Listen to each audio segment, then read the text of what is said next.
Hi all, ഇനി നമുക്കൊരു condition നോക്കാം. SLE systemic lupus എറിത്തമാറ്റോസിസ്. എന്താണ് സിസ്റ്റമിക് ലൂപ്പസ് എറിത്തമാറ്റോസിസ്?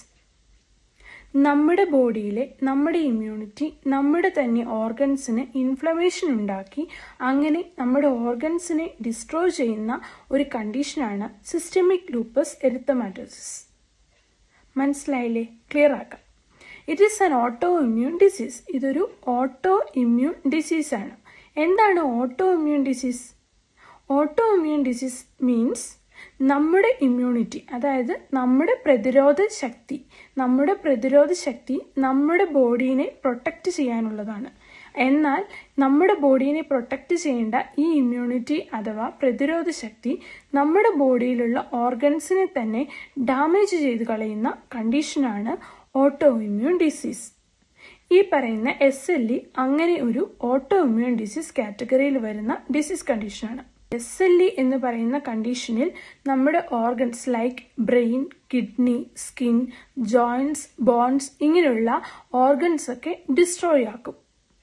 ഓക്കെ, ഇങ്ങനെയുള്ള ഈ സിംറ്റംസ്, അതായത് ഓർഗൻസ് ഒന്നുകിൽ ബ്രെയിൻ ആവാം, അല്ലെങ്കിൽ കിഡ്നി ആവാം, ജോയിൻറ്റ്സ് ആവാം, അങ്ങനെ ഏതെങ്കിലുമൊക്കെ ഓർഗൻസിനെ ഡിസ്ട്രോയ് ചെയ്ത് കളയും. ഇനി ഒരു വ്യക്തിയിൽ കാണുന്ന സിംറ്റംസ് മറ്റൊരു വ്യക്തിയിൽ കാണണമെന്നില്ല. അതായത് 100 പേർക്ക് ഈ SLE എന്ന് പറയുന്ന കണ്ടീഷൻ വന്നിട്ടുണ്ടെങ്കിൽ അതിൽ ഒരു വ്യക്തിയുടെ സിംറ്റം ആയിരിക്കത്തില്ല മറ്റു വ്യക്തിക്കുള്ള. അതായത് 100 പേർക്കും 100 ടൈപ്പ് ഓഫ് സിംറ്റംസ് ആയിരിക്കും എക്സിബിറ്റ് ചെയ്യുക. നിങ്ങളൊക്കെ കേട്ടിട്ടുണ്ടാവും rheumatoid arthritis. Arthritis means inflammation of joints. Rheumatoid arthritis എന്ന് പറയുന്നത് ഒരു ഓട്ടോ ഇമ്മ്യൂൺ ഡിസീസാണ്. ഓട്ടോ ഇമ്മ്യൂൺ ഡിസീസിന്റെ കാറ്റഗറിയിൽ വരുന്ന മറ്റൊരു ഡിസീസ് കണ്ടീഷനാണിത്. എന്നാൽ ഈ റുമറ്റോയിഡ് ആർത്രൈറ്റിസിൽ ജോയിൻസിന് ഇൻഫ്ലമേഷൻ ഉണ്ട്, ബോൺസും ജോയിൻസും അഫക്റ്റഡ് ആകുന്നുണ്ട്. എന്നാൽ SLEയിൽ ഈ പറയുന്ന ജോയിൻസും അഫക്റ്റഡ് ആവുന്നുണ്ട്, ഒപ്പം മറ്റു ഓർഗൻസും അഫക്റ്റഡ് ആവുന്നുണ്ട്. അതാണ് വ്യത്യാസം. സിസ്റ്റമിക് ലൂപ്പസ് എറിത്തമാറ്റോസിന് ക്യൂർ ഉണ്ടോ?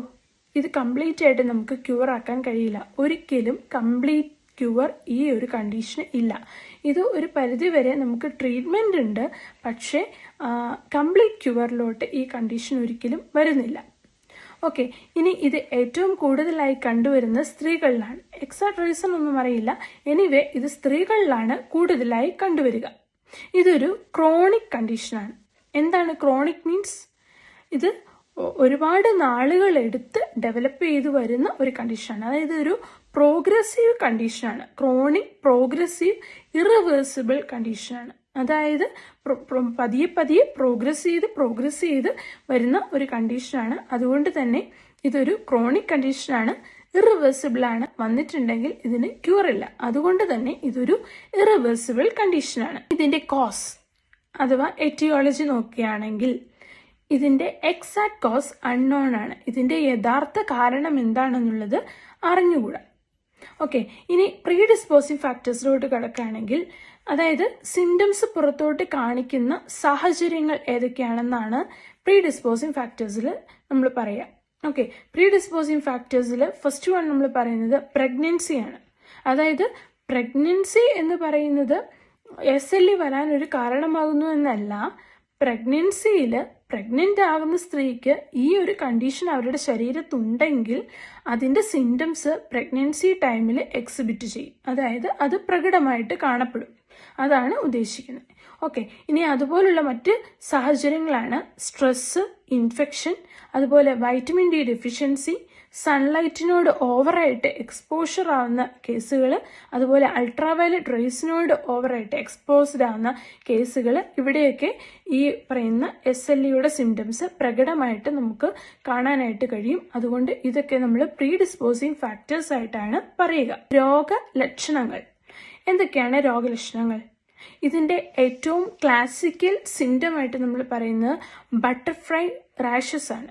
ബട്ടർഫ്ലൈ റാഷസ് മീൻസ് നമ്മുടെ ഫേസിന്റെ ഈ 2 സൈഡിലായിട്ട് ഇങ്ങനെ റാഷസ് കാണിക്കും.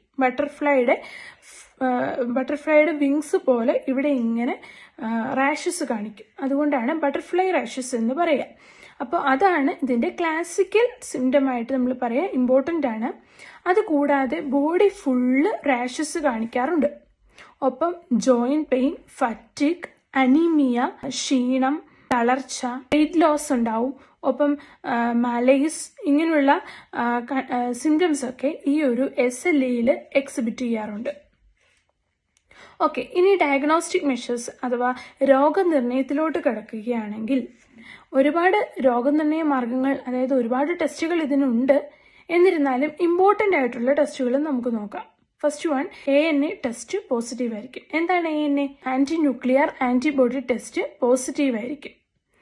ഓക്കെ, അതുകൂടാതെ നമ്മൾ ചെക്ക് ചെയ്യേണ്ട കാര്യം ബ്ലഡ് യൂറിയ നൈട്രജൻ, അതുപോലെ ക്രിയാറ്റിനിൻ, ഈ വാല്യൂസ് ഒക്കെ നമ്മൾ ചെക്ക് ചെയ്ത് നോക്കണം.